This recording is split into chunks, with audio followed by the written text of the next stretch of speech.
Hello everyone and welcome back. And thank you for being part of this epic journey across India. And finally we are back in Mumbai. I think I'm back after 2 years. So in this video we'll try to cover all the famous iconic places in south of Bombay, especially on foot. We'll try to cover on the most optimized route so that we don't have any kind of backtrack. So if you're new to Mumbai or exploring South Bombay after a long time, you can definitely follow this route. The South Bombay in the early morning has a charm of its own. Now, before the traffic, before the noise, the city feels like it's just stretching and waking up. So, mornings is one of the best times to explore, and we should definitely start as CSMT, the Chhatrapati Shivaji Maharaj Terminal. Now, it's a Gothic masterpiece. It was built in the 1887 and it roughly took about 10 years to complete. And even today, it feels like something straight out of a movie.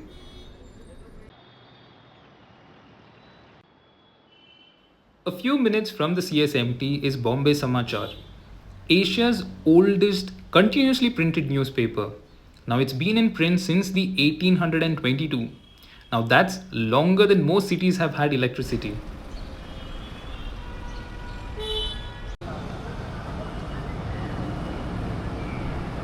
And this building needs no introduction, the Bombay Stock Exchange. And surprisingly, the Dalal Street is quite silent in the mornings. And it's also very hard to believe that this is where Asia's oldest stock exchange began, somewhere in the 1875. And this tower was once the tallest building in India.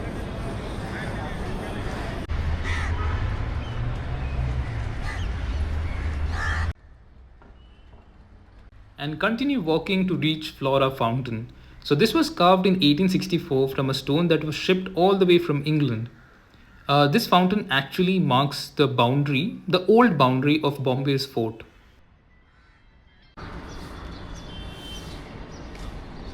Tucked right beside it is St. Thomas Cathedral, the oldest Anglican church in Mumbai. So the entire fort area was literally developed around this church in the early 1700s. It's a beautiful church. So the church is open daily from 7 a.m. And St. Thomas Cathedral, it's one of the oldest churches of Mumbai. So this thing was there even before Mumbai was Mumbai, like when it was 7 islands. Yeah, so it's there from that time. And it's also known as a 0 point. Cool.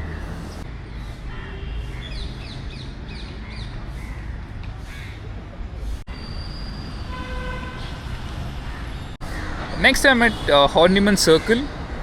It's a beautiful circular garden. Back then it used to be the center of the British Bombay, and it's named after B.G. Horniman. He was a journalist and he used to he supported India's freedom movement. That's why they have kept this place still in his name. Yeah, it's a cool place. There are really cool buildings around it, and I will show you guys in some time. And then comes the grand staircase of the Asiatic Society Library. Now this place holds over 100,000 rare books, including manuscripts from the 1500s.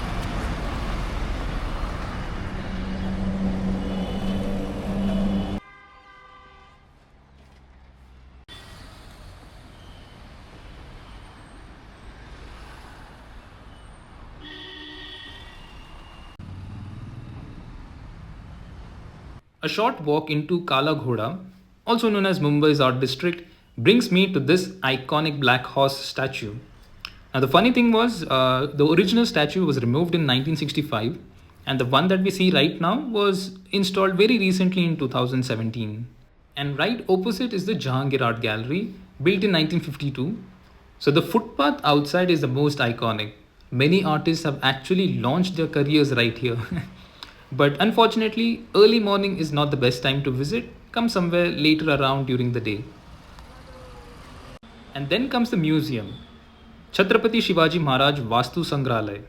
So originally built for the royal visit in 1905, but now it is converted into a museum, and inside there are artifacts dating back to as old as the Indus Valley civilization.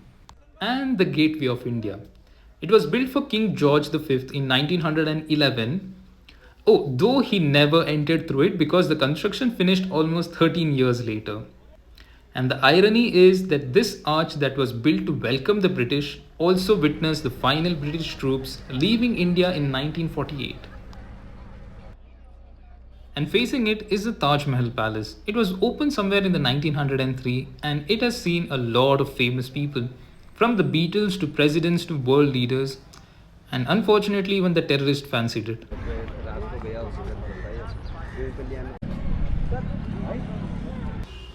And just a few lanes inside Colaba is the Wesley Church. It's a quiet Methodist church from the 1800s.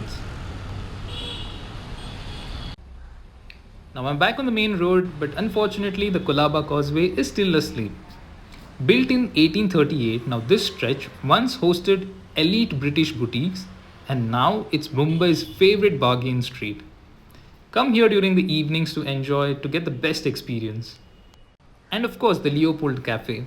Founded in 1871, this Irani cafe has seen everything from hippies to backpackers to world events. The bullet marks from the Mumbai terrorist attack are still preserved even today. Now next stop is the Crawford Market. Now opened in 1869, it was India's first building to get electric lighting. Even today, it's a sensory overload. I mean in the best way. Now, I would recommend to take a metro from Vidhan Bhavan to Kalba Devi to reduce a lot of walking.